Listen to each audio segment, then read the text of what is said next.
गोंधळ, हाणामाऱ्या आणि बोगस मतदानाच्या आरोपांच्या फैरींमध्ये नगर परिषद आणि नगर पंचायतींसाठी मतदान, बहुतांश ठिकाणी 60% आसपास मतदान. नगर परिषद नगर पंचायत निकाल लांबणीवर सर्व मतमोजणी 21 डिसेंबरला होणार. नागपूर खंडपीठाचा मोठा निर्णय.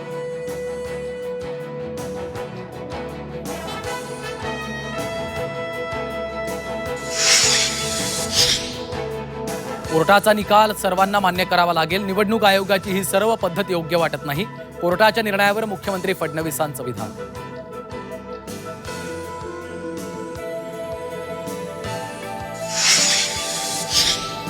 बुलढाण्यात मतदान केंद्राबाहेर मोठा राडा. बोगस मतदाराला पळून जाण्यात आमदार संजय गायकवाडांचे पुत्र कुणाल गायकवाडांची मदत.